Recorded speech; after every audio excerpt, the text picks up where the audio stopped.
Well, time is running out for families who must leave an Aurora apartment complex condemned due to safety concerns. 9 News reporter Brianna Fernandez is following this story this morning. Brianna, what are the next steps for these families? The city of Aurora informed about 75 to 80 families that they must be out by today for those living along Nome Street. We know tenants as well as advocates, they've been asking the city for a couple of more days, 9 more days to be exact, to find housing. The city says that won't be happening. So take a look at your screen. Here's some video of that apartment complex. Aurora city officials say the entire apartment complex is the result of years of dangerous code violations and issues with the property management. They say the city has tried to hold the out-of-state property owner, CBZ Management, accountable for poor living conditions for 2 years now. Some conservative leaders on city council claim the real issue is the building near Colfax and Nome is under the control of a Venezuelan gang. The city strongly denies that, and Mayor Mike Kaufman says the apartment is not under the control of a gang. Officials say they've offered tenants hotel vouchers through the end of the month. Once tenants secure new housing, the city will pay their security deposits. That money is coming from the city's housing fund. I have my mom. She's a handicapped person. There's another person that lives with us. I know the conditions of the property is not well to be there.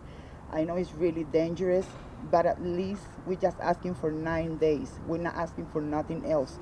At least for the kids to be safe, because if we go to the streets, you guys know how criminality is working right now in Denver, and I think it's too much exposure for the kids, even for older people.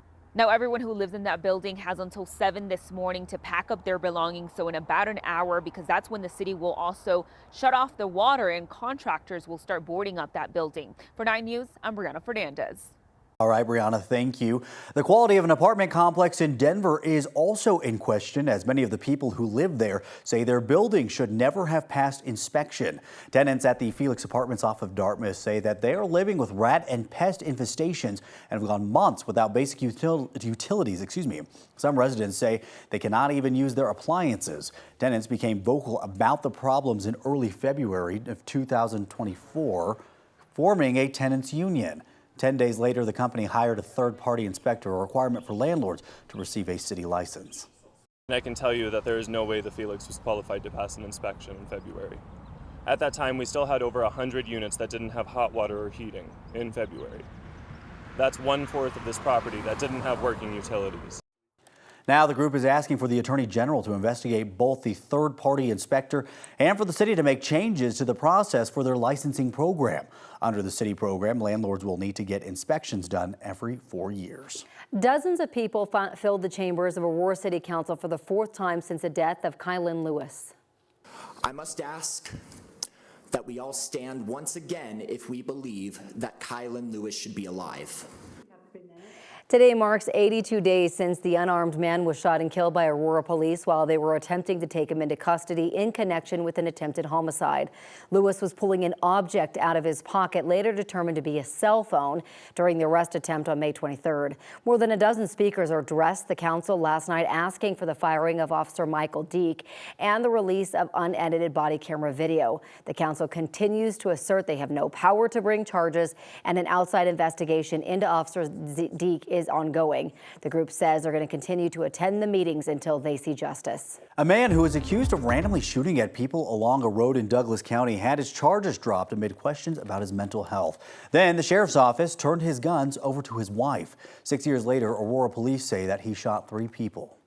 What do you kind of picture? I mean, big guns, little guns, shotgun, rifle? Yeah, I was thinking of my 1911, my 45. What else did you have?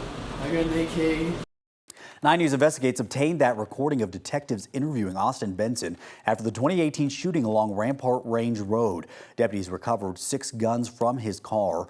For years, they sat in an evidence locker until last October. That is when a judge concluded that Benson was not mentally competent to stand trial and dismissed the case. In December, Benson was told that he could have his guns back, and a month later, he gave his wife power of attorney. That same day, she picked up the guns. The Douglas County Sheriff says that after the case was dismissed, his department had no legal authority to hang on to Benson's guns. We are working to figure out if any of those guns were used in that shooting in Aurora. Demolition has started on the First Baptist Church in Sutherland Springs, where a gunman killed 26 people in 2017, becoming the deadliest church shooting in American history. After the shooting, church members voted to tear the 75-year-old building down. Several others wanted to keep the site as a memorial. A district judge granted a temporary order pausing the demo, but then last month another judge denied a request to extend that order, and they proceeded with the demolition, a decision that critics believe was rushed.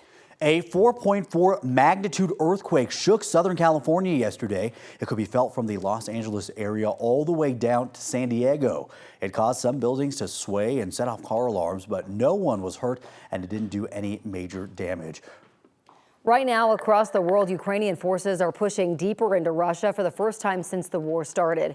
Troops that have advanced at least 8 miles inside Russia's border, saying they've now gained control of more than 600 miles of Russian territory.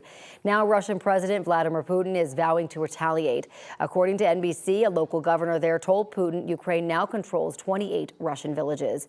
Ukraine's incursion into Russia could give it leverage in any future negotiations with Putin, even as Russia continues to hit Ukrainian forces in the east. Meantime, violence escalating in the Middle East is continuing to impact oil prices here in the United States.